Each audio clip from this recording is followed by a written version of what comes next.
Originally, when I was invited to address this gathering, the medium-term budget policy statement was going to be on the 25th, which means Wednesday this week. The presiding officers of Parliament are in Angola as we speak.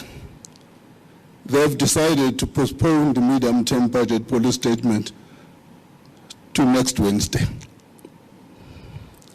What does that mean? People like Mcebisi, which are listed companies, should know I'm in a closed period.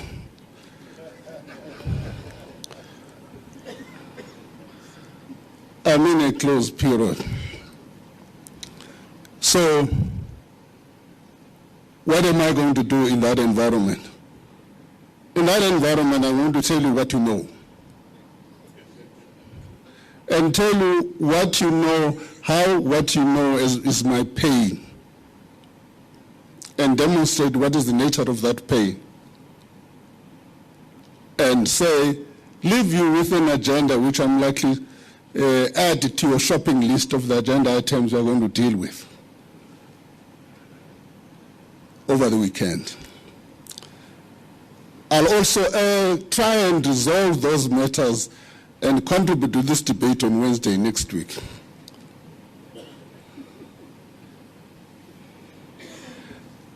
The one thing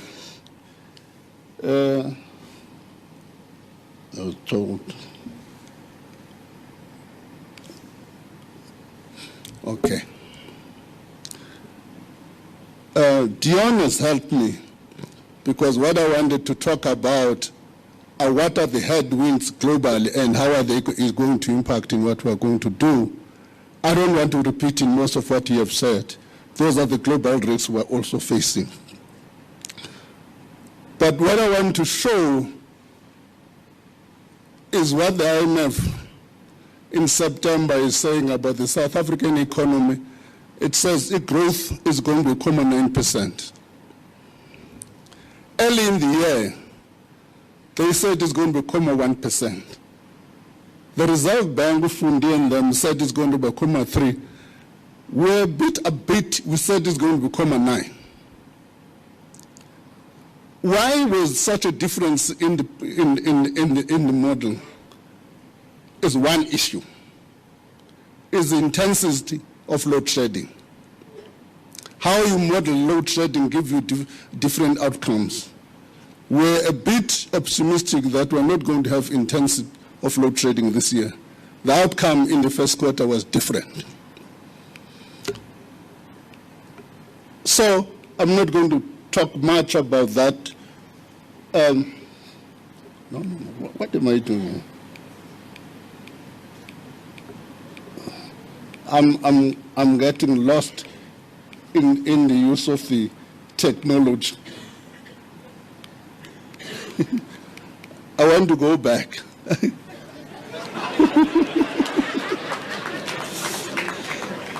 I want to go back. I'm lost in the use of technology. I'm using the same thing and going fast forward. I'm going to fast forward. Let me just say this is where the economy is of South Africa, starting from the global and from the pandemic. We're trying to recover from that. We are having what I call a rocky road from the pandemic. And that rocky road is not promising. Investment is not promising as well. And as a result, the sum effect of all of that, what has made this thing more painful for us is that the load shedding we predicted has become more pronounced. If you look at the number of load shedding has been more pronounced than we thought. What are the implications of that for us? But before dealing with the implication of load shedding, let me look at logistics. Logistics have also come very badly. Let me just use the coal line which is a familiar line I like, the coal line. In 1996, we had about 56 million tons through Richards Bay. Since then, we've been hovering above 70 million tons through Richards Bay, about 77 million tons. 2021, we came back to 1996 levels. 2022, to below 1996 levels. What are the implications of that? You must have read the Sunday Times. Siriti said they're going to retrench about 35,000 employees. So there's a knock-on impact on the economy in terms of jobs, in terms of profitability. Kumba is sitting with a tech of 9 million tons, which can take to port. And that has got serious implications for the revenue side. But before going to that revenue side, all of what I've said about the economy, we as South Africans, if you look at that yellow line, we are becoming poorer. If you look at GDP per capita, we are becoming poorer. The key challenge probably for this room and everybody here is how we are going to reverse that trend.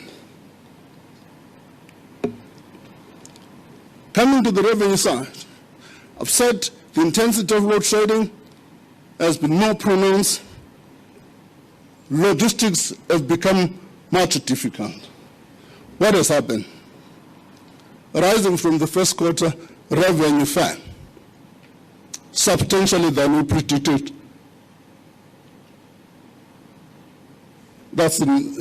You can see that line at the tail, at the end. Revenue is falling, which means I don't have money. The other thing which is beginning to ease, became better in April, when the American ambassador said we loaded arms in Lady R. Everybody became scared that we're likely to have secondary sanctions, and markets tightened. Even on the borrowing side, we came less than we predicted. That's my pain. My pain is a result of the performance of the economy than we predicted. There's less revenue. That's the pain. I said I'm going to tell you about my pain. Parallel to that, expenditure is growing. I'm losing revenue this side, expenditure is growing this side. I've got to find a balance. I've got to find now a growing fiscal gap. If we project the loss of revenue over the next few months up to the beginning of the year, we're going to have serious challenge. And that serious challenge is reflected by the Reserve Bank. It's not me, although they say they take it from me. If you look at that green drop line, the Reserve Bank is saying sooner or later we're going to run out of cash. Sooner or later we're going to run out of cash. What complicates that line is public debt. By the way, 1847, right now, when I was about to take the platform, somebody sent me a WhatsApp and says, as you ponder what you are going to say, given that you are going to the medium-term budget policy statement next week, what you are going to say in Drakensberg, think about a saying, until death do us apart. It's unfortunately former Minister of Finance, we shall remain nameless for the purpose of this discussion. So what is happening to public debt? Public debt is sitting at about 4.5 trillion rand.